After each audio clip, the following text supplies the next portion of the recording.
திராவிட தர்மத்துறைக்கு தமிழும் தெரியாது, தமிழர் வாழ்வியலும் தெரியாது, தமிழர் வரலாறும் தெரியாது, உண்மையான அறிவியலும் தெரியாது. இவன் அடிச்சும் பார்த்தாச்சு, அவுத்தும் பார்த்தாச்சு. உன் என்னதான்டா பண்றது? ஏற்கனவே கொரோனா விஷயத்துல செருப்படி வாங்கியும் திருந்தல, சாக்லேட்டும் மயிரும் தலைப்புல செருப்படி வாங்கியும் அப்பவும் திருந்தல. எவ்வளவு செருப்படி கொடுத்தாலும் கூச்சமே இல்லாம திரும்ப திரும்ப போய் பேசுறாருன்னா இவர் எப்பேற்பட்ட ஆளுன்னு பாருங்க மக்களே. ஏன் எவ்வளவு அடிச்சாலும் சொர்ணலமா நிக்கிறீங்க? தம்பி போங்க தம்பி. இப்ப ஏன் ப்ரோ இந்த திமுக தர்மதுரையை பத்தி பேசுறேன்னு பல பேர் கேட்பீங்க. சமீபத்துல லெமூரியா என்ற குமரிக்கண்டம் இல்லைன்னு வழக்கமான திராவிட உருட்டையும் அறிவியல் உருட்டையும் உருட்டிருக்காரு. இந்த அதிமேதாவியோட இந்த உருட்டை டீபங்க் பண்ண வேண்டியது தமிழனான என்னோட கடமையாச்சே. அதான் இதெல்லாம் பெருமையா? கடமை, ஒவ்வொருத்தருடைய கடமை. வணக்கம் மகளே, நான் உங்கள் பேங்கை, தமிழ் பேங்கை.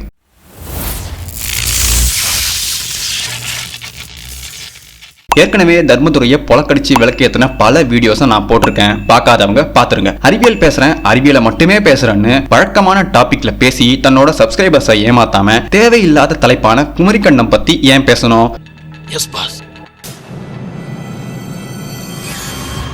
சார் எப்பவுமே அறிவியல் இருந்தா மட்டும்தான் ஒரு தலைப்பை பேசுவாரு. ஆனா குமரிக்கண்டத்துல தான் அறிவியலே இல்லையே, அப்புறம் ஏன் பேசணும்? ஏன்னா அதுதான் திமுக தர்மதுரையோட முழு நேர அஜெண்டாவே.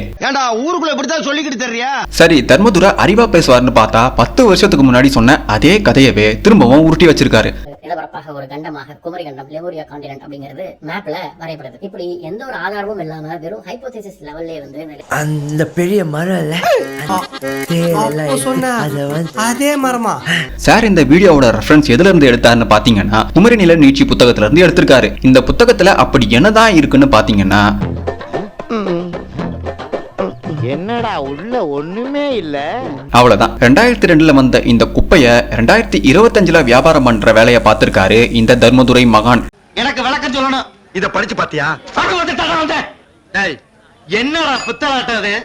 இந்த குமரி நில நீட்சி புத்தகத்தை எழுதின நபர் ஒரு தூய திராவிட முட்டு. திராவிட முட்டுகளிடம் தமிழர்கள் வரலாறு பற்றிய உண்மையை எதிர்பார்க்க முடியுமா? கண்டிப்பா முடியாது. அது தமிழ்நாடு அரசியல் தெரிஞ்சவங்களுக்கு நல்லாவே தெரியும். அதைத்தான் இவரும் பண்ணிருக்காரு.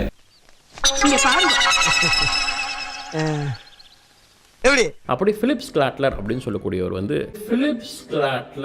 பிலிப்ஸ் கிளாட்டர் என்ற வார்த்தையே வாயில வரல. இதுல அறிவியல் பேச வந்துட்டார் நம்ம தர்மதுரை. குமாரே, அந்த பொண்ணு நான் உனக்கு பிலிப்ஸ் கிளாட்லர் இல்ல பிஎஸ்என்எல் பிலிப்ஸ் கிளாட்டர் வாயில வரல. உனக்கு எதுக்குடா இங்கிலீஷ்? ஆனா 18ஆம் நூற்றாண்டு 19ஆம் நூற்றாண்டு எல்லாம் யோசிச்சு பாருங்க. அப்பெல்லாம் ரொம்ப ஆரம்ப நிலை அறிவியல் அப்படிங்கறதால சரியா சில விஷயங்களை அவங்களால யூகிக்க முடியல. அறிவியல் 18ஆம் நூற்றாண்டுல ஆரம்ப நிலையில் இருந்ததால அறிவியலாளர்களால முழுசா எதையுமே புரிஞ்சுக்க முடியலையா. 21ஆம் நூற்றாண்டான இப்ப இவங்க எல்லாத்தையுமே அறுத்து தள்ளிட்டாங்களாம். இந்த 21ஆம் நூற்றாண்டிலேயே எது உண்மை எது பொய்ன்னு கண்டுபிடிக்க தெரியாத தற்குறியா தான் இந்த தர்மதுரையே கொரோனா ஊசிக்கு முட்டு கொடுத்தாரு. இதுல இந்த அறிவாளி 18ஆம் நூற்றாண்டை பத்தி பேசுறாராம். தர்மதுரைக்கும் இந்த திராவிட தற்குறிகளுக்கும் என்ன நினைப்புனா, இளங்கோவடிகள், நக்கீரர், அகத்தியர் போன்ற தமிழ் முன்னோர்களை விடவும் இவங்க எல்லாம் மிகப்பெரிய அறிவாளிகள்னு நினைப்பு. ஆனா நிஜத்துல அறிவியல் பேசுறவங்களுடைய உண்மையான அறிவு இதுதான். ஆல்ஃபிரட் வெக்னர் அப்படின்னு சொல்லக்கூடியவர் வந்து இந்த லெமூரியா கான்செப்ட் அப்படிங்கறத உடைக்கும் விதமாக ஒரு புதிய தியரி, ஒரு புதிய கான்செப்டை வந்து ப்ரொபோஸ் பண்றாரு. அதுதான் கான்டினென்டல் ட்ரிஃப்ட். நிறைய ஆதாரங்களை கொண்டாந்து வைத்து இந்த லெமூரியா கண்டம் அப்படிங்கிற கான்செப்டையே தகர்க்கிறார். தர்மதுரை சொன்ன விளக்கம் ஹாஃப் பேக் விளக்கம். ஒரு நிலம் ரெண்டாக பிரியும் போது கண்டிப்பா பிரியும் இடத்தில் குறிப்பிட்ட அளவிலான நிலம் சின்ன பின்னமாகும். அப்படி பிரியும் போது குமரிக்கண்டம் பல்வேறு கண்டங்களாகவும் பிரிந்திருக்கலாம் என்ற ஒரு கோணத்திலையும் இவங்க யோசிக்கணும். அதுதான் அறிவியலாளனும் அறிவியல் பேசுறவனும் செய்யற முதல் செயல். அதாவது வாய்க்கு வந்தபடி எல்லாம் பேசப்படாது, எதா இருந்தாலும் நியாயமா பேசணுமா இல்லையா? ஆனா திமுக தர்மதுரை வழக்கம் போல தனக்கு எது சரியோ அதை மட்டுமே பேசிட்டு மத்த எதையுமே பேசாம விட்டுட்டார். பேசாதடா, படிக்காத தற்குறிப்பில்லை. கான்டினென்டல் ட்ரிஃப்ட் தியரியை ப்ரப்போஸ் பண்ணப்ப இந்த அறிவியல் உலகம் ஆல்ஃபிரட் வெக்னரை அவமானப்படுத்தி ஏளனம் பண்ணி இதெல்லாம் அறிவியலே இல்லைன்னு அவரை நோகடிச்சாங்க. இந்த கான்டினென்டல் ட்ரிஃப்ட் உண்மைன்னு நிரூபிச்சே தீருவேன், உங்க முகத்துல கரிய பூசுவேன்னு தான் சாகும் வரை போராடினாரு மனுஷன். கடைசியில அவர் உயிரோட இருக்கிற வரைக்கும் இந்த நவீன அஜெண்டா அறிவியல் கண்ட நகர்வுகள் கோட்பாடை ஏத்துக்கவே இல்லை. அவர் செத்த பிறகுதான் இதை ஏத்துக்கிட்டாங்க.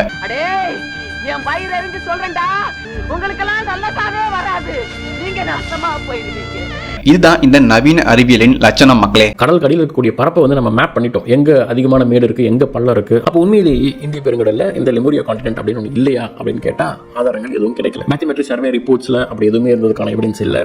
நீ சொன்ன வாக்கியத்தை தஞ்சாவூர் கோயில் கல்வெட்டுல வெட்டி வச்சிட்டு பக்கத்திலேயே நீ உட்கார்ந்துக்க. வாய் இருக்குன்னு இஷ்டத்துக்கு அடிச்சு விடுறதே தர்மதுரையோட வேலை. நம்ம சப்ஸ்கிரைபர்ஸ் பூராவும் தற்குறிங்க, நாம எது சொன்னாலும் தேடி பார்க்க மாட்டாங்கன்னு தர்மதுரை தெளிவா உருட்டிட்டு வருவாரு எப்பவுமே. குளிக்கிறியா இல்லையா? சிவகராட்சி மாட்டம் நெத்தியில ஒரு பொட்டு அம்சமா வச்சிருக்கா.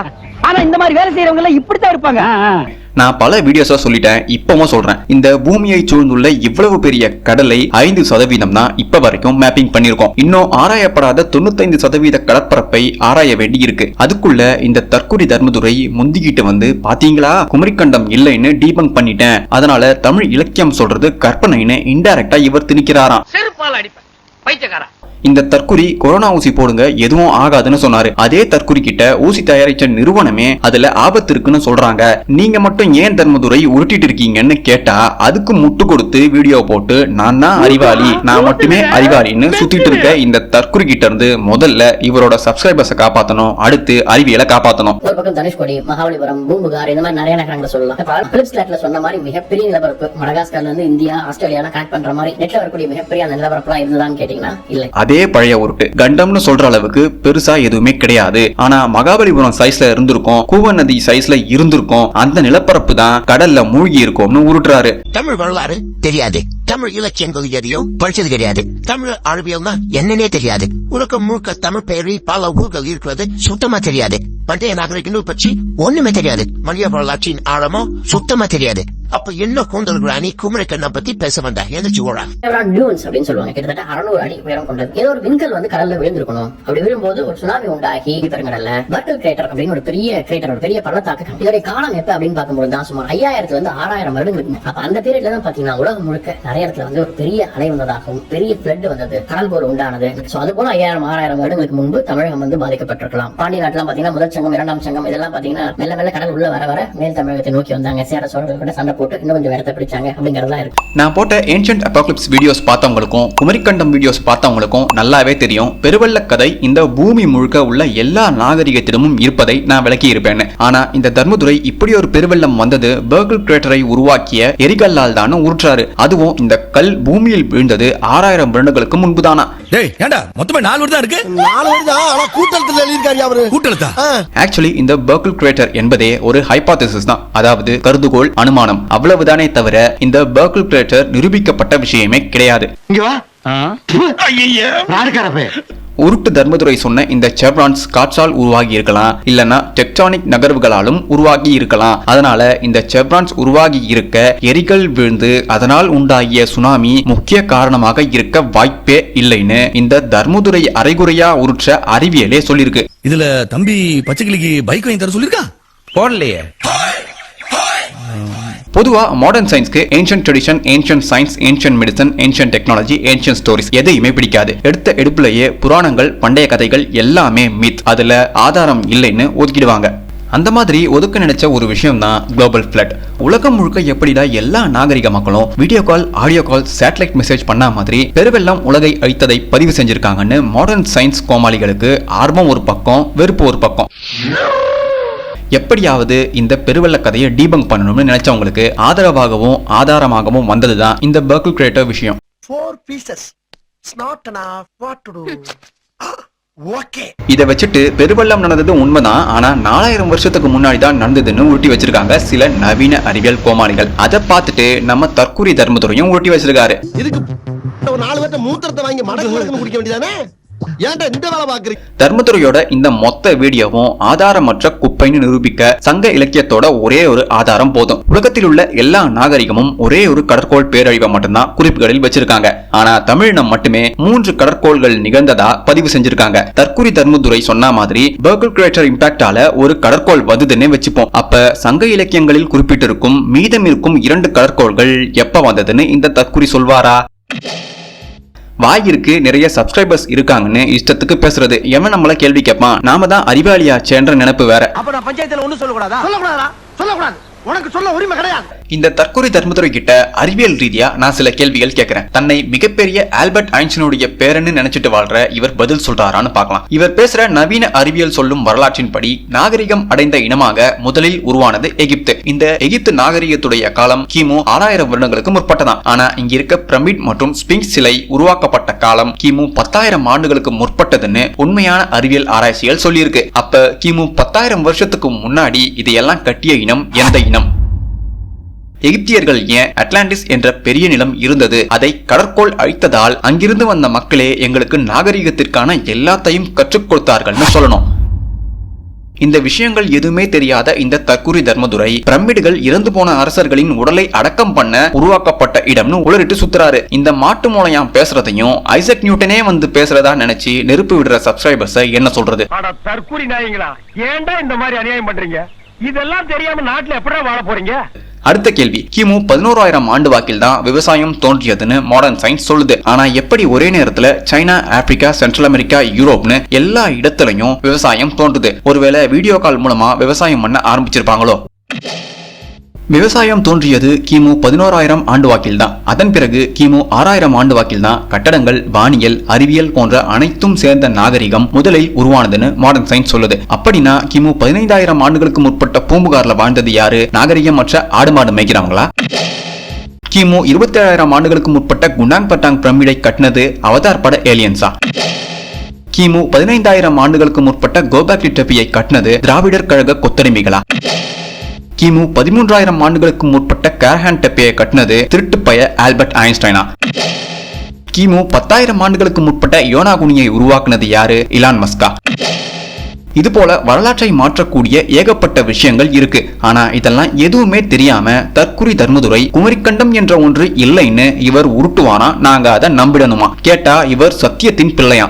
ஓரளவுக்கு விவரம் தெரிஞ்ச எங்கள்கிட்ட இவ்வளவு பொய் சொல்றிய, ஒண்ணும் தெரியாதவன்னா அவன் பக்கத்துல வந்து நின்றான்னா போட்டு இந்த தர்மதுரை கிட்ட எத்தனை தடவை சொன்னாலும் கேட்கறதே இல்ல. ஒழுங்கா உண்மையா பேசு, அறிவியலாளர்கள் சொன்ன இரு பக்கங்கள் பற்றியும் பேசுன்னு. ஆனா எப்பவுமே தற்குறி தர்மதுரை தன்னோட இஷ்டத்துக்கு பேசுறதையே வேலையா வச்சுட்டு சுத்துறாரு. இதுல இவரை எவனா எதிர்த்து கேள்வி கேட்டுட்டா உடனே அவன் சூடோ சயின்ஸ் பேசுறான், அவன் பகுத்தறிவு இல்லாம பேசுறான்னு டிஎஸ்பி சிசிபின்னு வீடியோவை போட்டு அழ வேண்டியது. அறிவிருக்கு பொறுக்கி புறம்போக்கு வயிற்று சொல்ல தானே திக்கிற, படிக்காத முண்டோன்னு சொல்லி கிளிப்பிள்ளை சொல்ற மாதிரி படிச்சு சொன்னேன். இதுல தப்பு தப்பா என்னமா இங்கிலீஷ் வேற. கிமு 16,000 ஆண்டுகளுக்கு முன்பிருந்தே பனிப்பாறைகள் உருகி கடலின் நீர்மட்டம் கொஞ்சம் கொஞ்சமா உயர ஆரம்பிச்சதுன்னு அறிவியல் சான்றுகளே இருக்கு. கிமு 13,000 ஆண்டளவில் காமெட்ஸ் பூமி மீது மோதி மிகப்பெரிய பேரழிவான எங்கட்ரையஸ் பேரழிவு ஷார்ட் டேர்ம் ஐசேஜ பூமியில் உண்டாக்கி பல நிலங்களை கடலுக்குள் அது போக வச்சிருக்குன்னு சயின்டிஸ்ட் நிரூபிச்சிருக்காங்க. ஆனா நம்ம தற்குறி தர்மதுரை இதையெல்லாம் ஒப்புக்கு கூட தெரிஞ்சுக்காம இஷ்ட கூந்தலுக்கு பெருவெள்ளம் சமீபத்தில் தான் நடந்ததுன்னு உருட்டிட்டு இருக்காரு. ஹாஃபேக் அறிவியல் மற்றும் வரலாறு பேசும் தற்குறி தர்மதுரையை கண்மூடித்தனமா நம்பாதீங்க மக்களே. தர்மதுரை சொல்றது உண்மையா இல்லையான்னு தயவு செய்து தேடி பாருங்க, ஆராய்ச்சி பாருங்க. தமிழர்கள் பற்றி கடுகளவும் தெரியாத இந்த மாதிரி ஆட்களுடைய வீடியோவை பார்த்துட்டு நான் குமரிக்கண்டம் தொடர்பா போட்ட அத்தனை வீடியோஸையும் பாருங்க. தற்குறி தர்மதுரைக்கு குமரிக்கண்டம் பற்றி எந்த அளவுக்கு தெரிஞ்சிருக்குன்றது உங்களுக்கு நல்லாவே புரிய வரும். அடுத்த வீடியோல இன்னொரு இன்ட்ரெஸ்டிங் டாபிக் பார்க்கலாம். Until then, stick with me on my social media handles. Arigato மக்களே.